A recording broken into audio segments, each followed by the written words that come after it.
Hi students, welcome to the session on magnetic flux and flux density. Like we have studied about electric flux and electric flux density, we are having magnetic flux and magnetic flux density. Magnetic flux is represented by the symbol phi m, m for magnetic. Right? Some people use B, B indicates magnetic field. So like that also we can use. So what is magnetic flux? Like electric flux, it is also number of magnetic field lines crossing a unit area, right? So it is just a number of lines, right? So any number is a scalar quantity. So pi m magnetic flux must be a scalar quantity, right? So what we are going to define now is the magnetic flux through a surface area A is given by what you call as pi m is equal to B dot A vector. Why dot product? Then only we'll get phi m will be a scalar because dot product will result in scalar quantity. So B A cos theta, where theta is the angle between B and the area, where B is a magnetic field, A is a area vector, right? Okay. So here you see, why did we like this? How can we say B into A will give magnetic flux? Flux is nothing but number of lines crossing an area.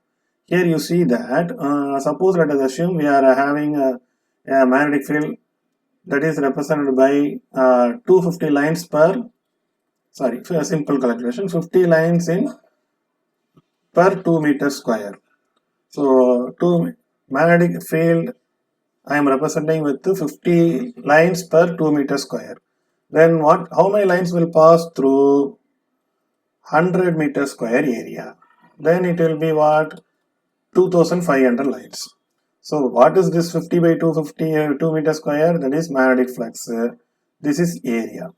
When you multiply these two, you will get what is the number of lines. That's why it is B into A multiplied, not the dot product. Why we are not using multiplication? Because B is a vector, magnetic field is a vector, area should be a vector. So that's why we are going for dot product, not multiplication. But in magnitude, it will become BA cos theta, where theta is the angle between A and B, right? So now we will see some important points that we learned from the magnetic field, right? Now, so here you see we are having three conditions, interpretation. Those interpretations are very, very important, right? First one is when B is normal to the surface. That means magnetic field lines coming perpendicular to the surface. See here you can see that you see this is a surface area, this is a surface 2 surface, this is a surface 1, this is surface 2, right? Here the magnetic field lines, this is magnetic field lines red color, that is coming perpendicular to the area. So magnetic field will be in this direction. Similarly, where will be area vector? Area vector will be either perpendicular to that only. So when magnetic field lines falling perpendicular to the area, what happens? Both B and A are in the same direction. So what is the angle between B and A? Angle between B and A is 0 degree. That means what is phi m? BA cos 0, that is giving BA, which is maximum. Because cos 0 is the maximum value of 1. So that is very, very important. Second condition, if B is parallel to surface, right? If B is parallel to surface, what will happen? Here you see, suppose if my lines going like this is what B is parallel to surface. So my B will be in this direction, my area is in this direction. Here B in this direction, my area in this direction means what will happen? The angle between B and A is 90 degree. So the angle between B and A is 90 degree. So what happens to the lines crossing? Lines crossing is 0 minimum, because it is parallel, not crossing the area. Here you see this line is coming out or this line is coming in inside, but here if I draw like this, these lines will not cross the area, it will be running parallel to the area, so it automatically gives 0, right? Mathematically it is proven. So whatever we studied is only applicable for what you call uniform electric field. Very, very important. This equation is applicable for uniform electric field. Where, uniform magnetic field. What is my uniform magnetic field? Direction should be same. Magnitude of the field should be constant.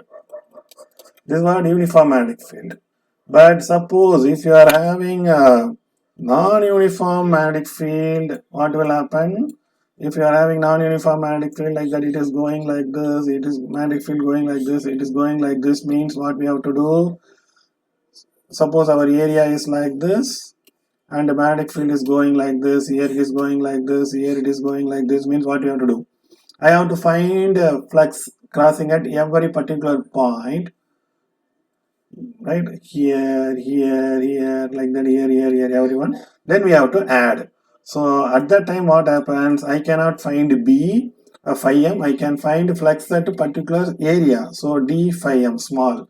That will be becoming B dot ds, right? Small area, right? So what I want is flux through all over the area, that is called total magnetic flux. So what I have to do, like that I find here, this is ds1, ds2, like that here, ds3, ds4, like that I find all continuous. So if I want phi m, I have to find flux through individual area and add it. Add means integration, take integration both the sides. So it will give what you call integral d phi is total phi, that is pi m, that is equal to B dot ds. This is what magnetic flux in non-uniform magnetic field.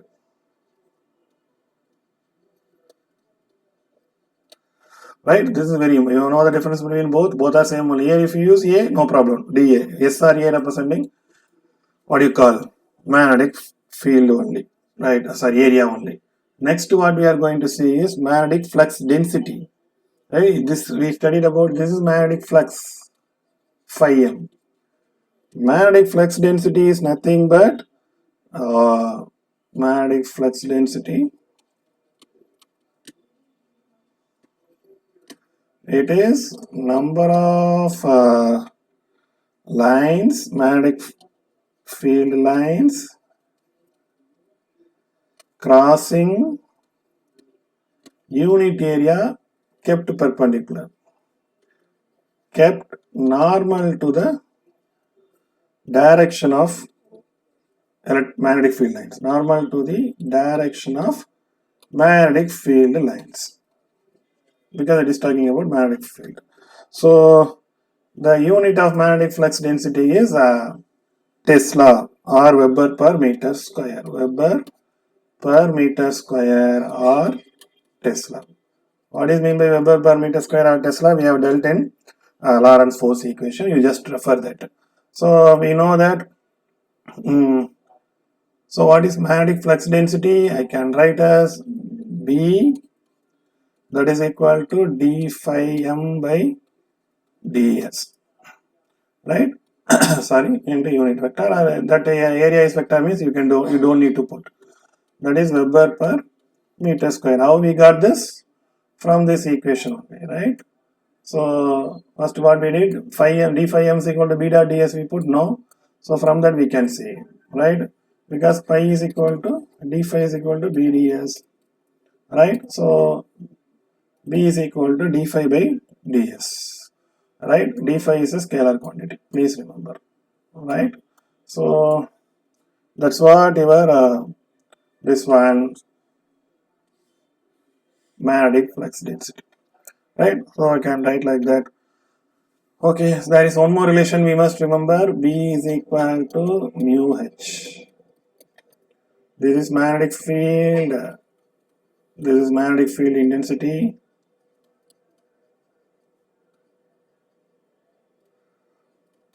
right? So mu is a permeability. Permeability in the medium, that is given by mu is equal to mu naught, mu r, mu r is equal to 1. It is relative permeability, which is 1 for free space. Mu naught is 4 pi into 10 power minus 7 Henry per meter. Henry per meter. It is absolute permeability, right? So we will see all the things in detail in the next videos.